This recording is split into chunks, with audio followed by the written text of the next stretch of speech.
அனைவருக்கும் வணக்கம். கலியுகத்தில் திருமால் எடுத்த அவதாரமான ஐயா வைகுண்டர் பற்றி தான் இந்த பதிவில் நாம் பார்க்க போகிறோம். அதர்மம் தலை தூக்குறப்பெல்லாம் தர்மத்தை நிலைநாட்டுறதுக்கு ஆண்டவன் அவதாரங்களை எடுப்பார். அந்த மாதிரி இந்த கலியுகத்தில் பல பிரச்சனைகளால் அதர்மம் தலை தூக்குது. அதை அழிக்கிறதுக்காகவும் தர்மத்தை நிலைநாட்டுறதுக்கும் ஐயா வைகுண்டர் அவதாரம் எடுக்கிறாரு. பிரம்மா, சிவன், விஷ்ணு ஆகிய 3 மூர்த்திகளும் இணைந்த ஒரே மூர்த்தியாக அவர் உருவாகிறாரு. ஒரு சாதாரண மனிதனைப் போல அனைவருக்கும் காட்சி கொடுத்த இந்த ஐயா வைகுண்டர் செய்த அற்புதங்கள் எண்ணிலடங்காதவை. அவருடைய தோற்றம், அவர் உருவாக்கிய வழிபாட்டு முறைகள், இதை பற்றி நம்ம இப்போ விரிவாக பார்க்கலாம். கன்னியாகுமரிக்கு பக்கத்தில் இருக்கிற சாஸ்தான் கோவில் விலை, அதாவது இப்போது சாமித்தோப்புன்னு அந்த இடத்த சொல்கிறாங்க. அந்த ஊரில் 1809ஆம் ஆண்டு பொண்ணு மாடன் மற்றும் வெயிலாள் தம்பதிக்கு மகனாக பிறக்கிறாரு. பெற்றோர் அவருக்கு முடிசூடும் பெருமாள் அப்படின்னு பேர் வைக்கிறாங்க. தாழ்ந்த ஜாதியாக கருதப்படும் சாணார் இனத்தில் இந்த ஏழை குடும்பத்தில் பிறந்த அந்த குழந்தைக்கு முடிசூடும் பெருமாள் அப்படின்னு பேர் வச்சதை அந்த கால திருவாங்கூர் மன்னராட்சி நிர்வாகம் நெருக்கடி கொடுத்து பேரை மாற்ற சொல்லுது. அதை ஏற்றுக்கல. அந்த முடிசூடும் பெருமாள்னு பெயர் சூட்டினதை ஏற்றுக்கல. அதனால் அந்த முடிசூடும் பெருமாள்ன்ற பேரை முத்துக்குட்டின்னு மாற்றி வைக்கிறாங்க. முத்துக்குட்டி ஆன்மீக நாட்டத்தோட, குறிப்பாக விஷ்ணு மேலே மிகுந்த பக்தியோடு வளர்ந்துக்கிட்டு வர்றாரு. அவருக்கு 17 வயதில் திருமணம் நடக்குது. பக்கத்து ஊரான புவியூர்ன்ற ஊரை சேர்ந்த திருமாலம்மாள் அப்படின்ற ஒரு பெண்மணியை கல்யாணம் பண்ணிக்கிறாரு. அந்த திருமாலம்மாளுக்கு ஏற்கனவே திருமணம் ஆகியிருந்தது. முற்பிறப்பு பயன் காரணமாக அவருக்கு கணவருக்கு செய்ய வேண்டிய கர்மத்தை செஞ்சுட்டு அந்த முற்பிறவியில் இந்த வைகுண்டர் மீது கொண்ட காதலோட அடிப்படையில் இவரை சந்தித்து கல்யாணம் பண்ணிக்கிறாங்க. இந்த முத்துக்குட்டி என்ற சம்பூர்ண தேவன்னு சொல்லப்படுற இந்த ஐயா வைகுண்டர் பனைத்தொழிலும் விவசாயமும் செஞ்சு வாழ்ந்துக்கிட்டு வர்றாரு. இந்த சமயத்தில் அவருக்கு 22 வயது ஆகும்போது கடுமையாக நோய்வாய்ப்படுறாரு. கிட்டத்தட்ட 2 ஆண்டுகள் நோய்வாய்ப்பட்டு அவதிப்படுறாரு.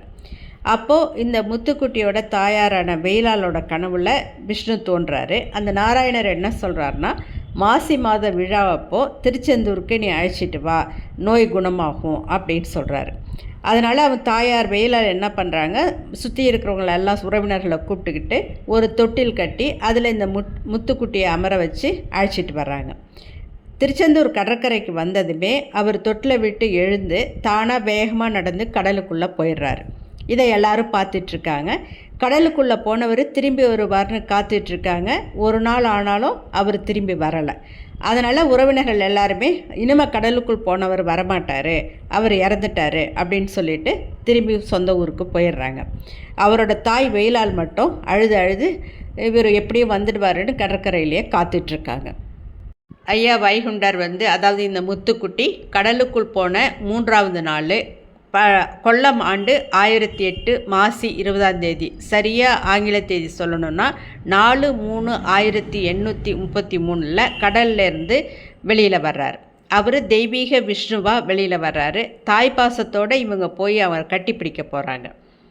முத்துக்குட்டி அவரை தவிர்த்துட்டு, நான் உன்னுடைய மகன் இல்லை, நான் இப்போ விஷ்ணுவாக நான் அவதாரம் செஞ்சு வந்திருக்கிறேன் அப்படின்னு சொல்லிடுறாரு. வெயிலால் அந்த கடற்கரையிலேயே விழுந்து இறந்துட்டதா செவிவழி செய்திகள் சொல்லப்படுது.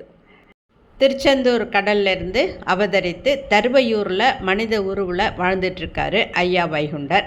அங்கேருந்து அவர் சாமித்தோப்புக்கு வர்றாரு. 10 மாதங்கள் அங்கே இருந்து பல சம்பவங்களை, எதிர்காலத்தில் என்ன நடக்கும், ஏற்கனவே என்ன நடந்தது அப்படின்ற விஷயங்களெல்லாம் சொல்லிக்கிட்டே இருக்கார். 10 மாதங்கள் இந்த மாதிரி சொன்ன பிறகு அவர் தவம் செய்ய ஆரம்பிக்கிறாரு. 6 ஆண்டுகள் தவம் இருக்கிறாரு. அவர் தவம் புரிஞ்ச அந்த இடம் தான் சாமித்தோப்பு ஆலய வடக்கு வாசல். அந்த வடக்கு வாசல் ஐயாவோட தவ வாசல் அப்படின்னு போற்றப்படுது. இந்த 6 ஆண்டுகள் தவமும் அவர் 3 நிலையில் மேற்கொண்டதாக சொல்லப்படுது. முதல் 2 வருஷம் அவர் 6 அடி குழியில் இருந்து தவம் செஞ்சாராம். அடுத்த 2 ஆண்டுகள் தரையிலிருந்து தவம் செய்கிறாரு. கடைசி 2 ஆண்டுகள் உயர்ந்த பேடம் போட்டு அதில் தவம் இருந்ததாக சொல்லப்படுது. அவர் தவம் புரிஞ்ச அந்த காலகட்டத்தில் அவர் மிகவும் குறைவாக தான் பேசினார். பச்சரிசி, பால் தவிர வேறு எந்த உணவுமே அவர் சாப்பிடலை. இவரை பற்றி கேள்விப்பட்ட மக்கள் எல்லாமே பல தரப்பு பல இடங்கள்லேருந்தும் சாமி தோப்பை நோக்கி வந்து அங்கே குவிஞ்சிடுறாங்க. அவங்கக்கிட்ட மக்கள்கிட்ட தீண்டாமைன்றது ஒரு தீய சக்தி, மூட நம்பிக்கையை முற்றிலும் துறக்கணும் அப்படின்லாம் ஐயா உபதேசம் பண்ணுறாரு.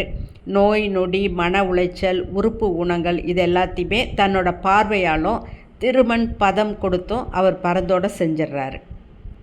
ஒடுக்கப்பட்ட ஆடவர்கள், அதாவது கீழ்ஜாதி ஆடவர்கள் முழங்காலுக்கு கீழே வேட்டி கட்டக்கூடாது, அங்கவஸ்திரம் அணியக்கூடாது அப்படின்னு அரசாங்க சட்டமே அந்த காலகட்டத்தில் இருந்தது.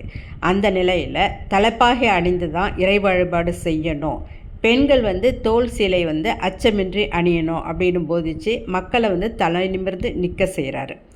தீண்டாமையினர் தீய சக்தியை வேரோடு பிடுங்கும் விதத்தில் திருமண்ணை எடுத்து பக்தனோட நெற்றியில் தொட்டு நாமம் சாட்டுறாரு. நீங்களே பணிவிடை செய்யுங்கள்னு காலை மாலை 2 வேளையும் உகப்படிப்பையும் மதியம் உச்சி படிப்பையும் மக்களுக்கு அறிமுகப்படுத்தி வழிபட செய்கிறார். எளியவர்கள் வறியவர்கள்ன்ற பாகுபாடு இல்லாமல் எல்லோரையும் சமமாக அமர்த்தி அன்னம் கொடுத்து சமபந்தி போஜனத்தை முதல்ல நடத்தினவர் இவர் தான். சாதி கொண்டு கிணறு அப்படின்னு இருந்த அந்த காலகட்டத்தில் எல்லோரும் ஒரே கிணற்று நீரை குளிக்கவும் குடிக்கவும் முத்திரை கிணத்தை அமைக்கிறாரு. கூட்டு வழிபாடு மூலமே கலிங்கிற அரக்கனை வேட்டையாட முடியும் அப்படின்னு தர்மத்தை போதிக்கிறாரு. ஆடு, கிடாய், கோழி இதெல்லாம் பலியிட்டு இறைவனை வணங்கக்கூடிய மூட நம்பிக்கைகளை முற்றிலும் நீக்கிறாரு. தீண்டாமைன்ற தீய சக்தியோட கொடுமையால் உலகத்தில் வேண்டா வெறுப்பாக வாழ்ந்துட்டு இருந்த தாழ்த்தப்பட்ட மக்கள் எல்லாரும் வைகுண்ட சாமியை நினச்சி போற்றி புகழ்ந்து பக்தி செலுத்துகிறாங்க. இதை பார்த்து பொறுக்க முடியாத உயர்குடியை சேர்ந்தவர்கள் திருவாங்கூர் மன்னர்கிட்ட புகார் சொல்கிறாங்க. மன்னரும் அவர் வைகுண்ட சாமியை சிறைப்பிடிச்சிட்டு வர மாதிரி படைகளை அனுப்பி வைக்கிறாரு. படைகள் சாமி தோப்புக்கு வைகுண்ட சாமியை கைது செஞ்சு கைத்தில் கட்டி சாலையில் இழுத்துக்கிட்டு போகிறாங்க திருவனந்தபுரத்துக்கு. விஷத்தை கொடுத்து விருந்து மாதிரி கொடுக்குறாங்க. சுண்ணாம்பு கால வயலை வச்சு தண்ணி ஊற்றுறாங்க. டன் கணக்கில் விறகுகளை அடுக்கி கொளுத்தி நெருப்பாக்கி அந்த நெருப்பில் நடந்து வர செய்கிறாங்க. ஆனால் வைகுண்ட சாமியும் விஷத்துக்கே விஷமாகிறாரு. நெருப்பின் கொடிய நாக்குகள் அவரை தீண்டலை. இதை பார்த்து மிரண்டு போன மன்னன் கடைசியாக ஒரு காட்டுப்புலியை பிடிச்சிட்டு 3 நாள் பட்டினி போட்டு புளியை அடைச்சி வச்சுருந்த கூண்டுக்குள்ளே புலிக்கு இரையாக்கிறதுக்காக வைகுண்ட சாமியை தள்ளி விடுறாங்க. பசித்த புலி அவரை சாப்பிட்றதுக்கு பதிலாக அவரோட பாதங்களை வணங்கி நிற்கிது. இந்த நிகழ்ச்சிகளெல்லாம் பார்த்துக்கிட்டு இருந்த மன்னனும் அவரோட படை வீரர்களும் இவர் சாதாரண மனிதரே இல்லை, இந்த கலியுகத்துக்கு எடுத்த இறை அவதாரம் அப்படின்றத உணர்ந்துக்கிறாங்க. அவர் சிறையிலேருந்து விடுதலை பண்ணுறாங்க. சாமி தோப்புக்கு வந்த இந்த வைகுண்டர் அதுக்கு பிறகு சிவம் வைணவம்னு பிரிஞ்சிருந்த மக்களை ஒன்றிணைத்து ஐயா என்ன சொல்கிறாருன்னா சிவ சிவா அரஹரான்ற அகண்ட நாம மந்திரத்தை உருவாக்குறாரு. அன்புக்கொடி மக்களின் வழிபாட்டு முறை சைவ சித்தாந்தங்களையும் அன்புக்கொடி மக்கள் நெற்றியில் இட்டுக்கொள்ளும் ஒற்றை திருநாமம் வைணவர்களையும் கவர்ந்து ஈர்த்தது. இந்த வைகுண்ட சுவாமிகள் ஐயா வழிபாடுன்ற புதிய வழிபாட்டு முறையை உருவாக்குறாரு. அகில திரட்டுன்ற நூலில் இறை வழிபாடு எப்படி இருக்கணும் அப்படின்னு வைகுண்டர் குறிப்பிட்டிருக்காரு. எண்ணற்ற உபதேசங்களை தன்னோட பக்தர்களுக்கு சொல்கிறாரு. கொல்லம் ஆண்டு 1026 வைகாசி மாதம் 21ஆம் தேதி, அதாவது திங்கட்கிழமை 3/6/1851 அன்று வைகுண்டம் சேர்ந்தார். அவரது அவதார உடல் தற்போது சாமித்தோப்பு என்று சொல்லப்படுகின்ற இடத்தில் மண்ணறையில் வைக்கப்படுகின்றது. இந்த தலத்தில் தெய்வ படங்களோ உருவச் சிலைகளோ இருப்பதில்லை. ஆலயத்தின் மூலஸ்தானத்தில் ஒரு சார்பு நாற்காலியை வைத்து அதில் இறைவன் அரூபமாக அமர்ந்திருக்கின்றார் என்ற ஐதீகமாக கொண்டு பட்டு வஸ்திரங்களாலும் மலர் ஆரங்களாலும் அலங்கரிக்கப்பட்டிருக்கும். அத்துடன் இறைவன் நமக்குள்ளேயே இருக்கின்றார் என்று உணர்த்தும் விதமாக அங்கு வணங்க வரும் பக்தர்களின் பிம்பம் தெரியும்படியான அமைப்பில் சாய்வு நாற்காலிக்கு பின்புறத்தில் ஒரு நிலை கண்ணாடி வைக்கப்பட்டிருக்கும். திருச்செந்தூர் கடலிலிருந்து ஐயா வைகுண்டராக திரும்பிய தினமான மாசி 20ஆம் நாள் அவரது அவதார தினமாக கொண்டாடப்படுகின்றது. இன்றும் ஐயா வைகுண்டரின் அவதார திருநாள் விழா தென் மாவட்டங்களில் சிறப்பாக கொண்டாடப்படுது. இந்த பதிவு உங்களுக்கு பிடிச்சிருந்ததுன்னா லைக் பண்ணுங்கள், ஷேர் பண்ணுங்கள், சேனலை சப்ஸ்கிரைப் பண்ணுங்கள். நன்றி, வணக்கம்.